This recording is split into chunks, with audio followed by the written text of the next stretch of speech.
Good Morning Northwest Morning Sprint is brought to you by Bill's Heating and Air Conditioning. All right, it's 6:53. Time to get you up to speed with what you need to know here in the Morning Sprint. Olivia Roberts has an update on long-term homeless resources in Spokane. And Destiny Richards is live at a brand new gelato shop in downtown Spokane. But first, let's go to Mark Peterson with a check of that weather. On some more gelato, or some to start with. First alert weather, and that weather app free and available. It is 39 degrees, and you would see on the radar that we're starting to see things push out. That forecast says by noon this will all be but a done deal for us, and it continues to make its way out. Highs today are going to be well above average. We're going to be in the low to mid 40s around our region. Even the Palouse is going to be at 44 degrees. Classes for many students at schools north of Spokane delayed this morning. The Chewelah, Loon Lake, Mary Walker, Summit Valley, and Valley school districts will have a 2-hour late start today. In Idaho, schools in the St. Mary's Joint School District are closed.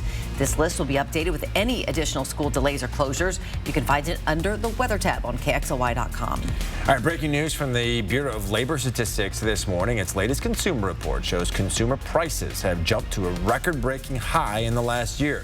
Prices jumped 7% in December from a year earlier. That's the highest inflation rate since 1982, and the latest evidence that rising costs for things like food, gas, and rent are threatening the financial pressures on households around the nation.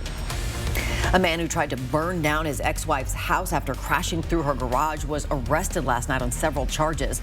Police say 40-year-old Kareem Hattal drove his car through the garage door of his ex-wife's home at East 35th and Smith last night around 9:15.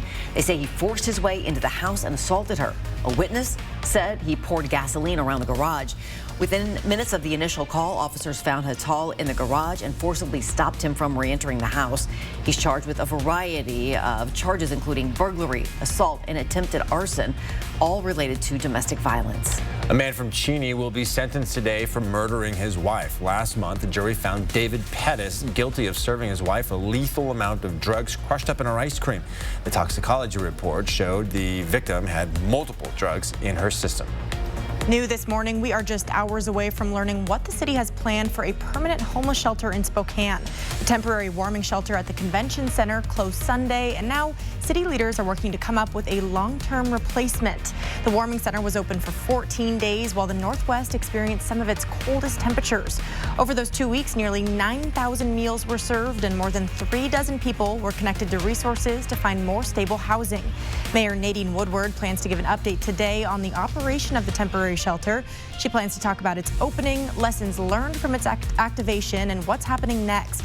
The mayor's meeting starts at 11 o'clock this morning. You can watch it live on our website or on our streaming app, KXLY+. New this morning, a top House Democrat is pushing for isolation boxes for unmasked colleagues. Assistant Speaker of the House, Representative Catherine Clark, sent a letter to the chamber's sergeant at arms calling for the isolation boxes. She pointed to the ongoing spike in COVID cases, saying, "Those who refuse to mask pose the same or higher risk of exposing individuals around them. The unmasked representatives would still have to pay a fine." Clark called fines alone insufficient, pointing out 2 House members have already accumulated more than $100,000 in fines over the last year.